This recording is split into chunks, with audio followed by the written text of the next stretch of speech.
like to think of ourselves as constantly moving forward. I mean, look at all the progress we've made. Figured out the whole fire thing, invented agriculture, invented the written word, we had empires, we went to the moon. But what if I told you there's something that hasn't changed in nearly 2,000 years? So this is a topic I've always been pretty interested in. So what I did for this talk is I went back and I researched a bunch of women leaders from as far back as ancient Egypt up until present day. And what I noticed fascinated me. There's a pattern. It had to do with the way successful women present themselves. It's incredibly hard for women to gain recognition. And when they do, it seems like it's almost always with a calculated persona based on what they think people want to see and will be willing to support. So, the first woman leader I looked into was Hatshepsut, king of Egypt. Yes, I said king. She initially started out as a regent for her son, then she decided she would become pharaoh and took the throne. So, you have to understand that in ancient Egypt, this was completely unprecedented. Their religion openly stated that a woman was not capable of being pharaoh. So, she was up against a lot. In order to gain authority, she basically reinvented herself as a male pharaoh. She had herself depicted with bulging muscles or traditional pharaonic clothing, including the fake beard. She even went as far as changing her name to Hatshepsut, getting rid of the feminine ending. So how did this work out for her? Well, during her lifetime, actually quite well. She was actually really successful, and people liked her. She was a good leader. But after her death, almost all evidence that she ever so much as existed was erased. So why was this? It was because she was too successful. She encouraged women to challenge the authority of men, and maybe even at some point, disrupt the pharaoh's line of succession yet again. So, you can see that Hatshepsut adopted a very masculine persona. Then I switched over to the other end of the spectrum, to a woman known for femininity. So, during the time of Cleopatra's rule, Egypt was in civil war and threatened by the expanding Roman Empire. So, in order to win this war, she basically seduced Julius Caesar into granting her enough troops to defeat her brother Mark Antony and take the throne. Just kidding, Ptolemy. Anyway, okay, where was I? Ptolemy, throne. And so she knew that something this brash would definitely have been perceived as a threat, especially by the Roman Empire. So, in order to secure her role and to seem way less threatening, she presented herself in a very feminine way. So how did this work out for her? Well, she actually was well liked by her subjects, and she accomplished her goals, but she lost a lot of the respect she would have deserved as leader, being relegated to, as Shakespeare would put it, a lustful gypsy, poor queen, and my personal favorite, Egyptian dish. So we can see that both of these women had their own sort of personas, identities, one very masculine, the other very feminine. There's also sort of a third leadership model. One that acknowledges femininity, but at the same time compensates for it. One could say overcompensates. So the Trump sisters led Vietnam's first rebellion against the Chinese government, and Trung Trac, the eldest, held Vietnam for 3 years and was given the title She Queen. So we seem to have made some progress from Hatshepsut, who, if you don't remember, actually tried to pass herself off as a man. But despite acknowledging that she was, in fact, a woman, she still felt the need to compensate by proving herself to be as strong as, like, the manliest of all men. She and her sister, Trung Nhi, even went as far as killing a man-eating tiger and writing a proclamation calling Vietnam to rebellion on its skin. That's what it took for them to be taken seriously as leaders.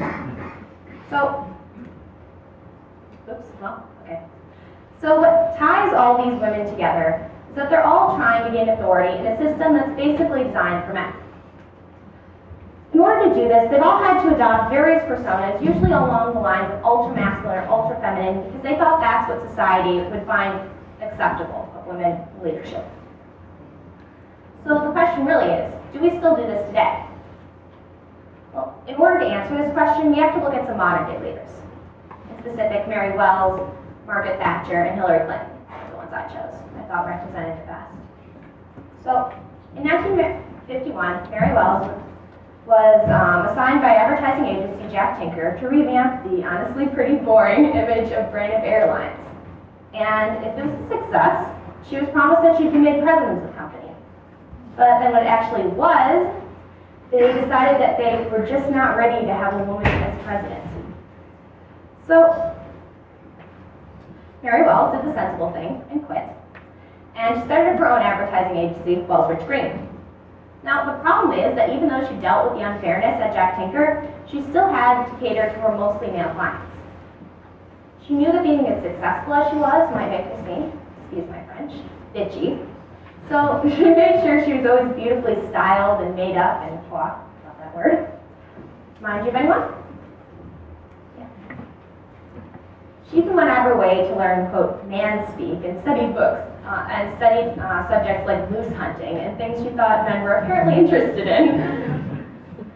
So, but what's really remarkable is that the career of Mary Wells also bears a striking similarity to the life of Margaret Thatcher. Margaret Thatcher was an ambitious and assertive leader, earning her the nickname Iron Lady. But she was criticized for these traits just as much as she was praised. It was tricky business being the first female prime minister because she had to make sure that she compensated for being a woman, but at the same time didn't overdo it and risk being called too masculine or aggressive. So that's Margaret Thatcher. And the next woman I moved on to was another woman in politics, Hillary Clinton.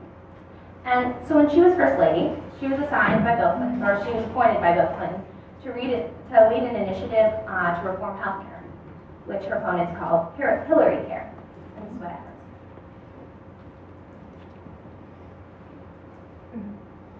So this is what she got for being an ambitious and assertive woman. She got to be called Lady McClinton. But since her natural demeanor was very assertive and matter-of-fact, she often got labeled as unfeeling because of these more masculine qualities. Some people think this may have even prompted her to feel the need to shed a tear during the New Hampshire primaries to show that she was also a compassionate and feminine woman. But what really peeves me, though, is that if you compare her to her opponent and polar opposite, Sarah Palin, Palin's criticized just as much, but for completely different reasons. She's sometimes called a Barbie candidate because of her femininity. So what do you think? Have things really changed in 2,000 years? A startling 95% of CEOs in the Fortune 500 and Fortune 1000 are men. We still have yet to see a female president. Throughout history, we judged women based on superficial values. In order to gain authority, women have had personas imposed on them, either by themselves in an attempt to be taken seriously, or by others. Women like Hatshepsut and Clinton were judged for being too masculine, while women like Cleopatra and Palin were apparently too feminine.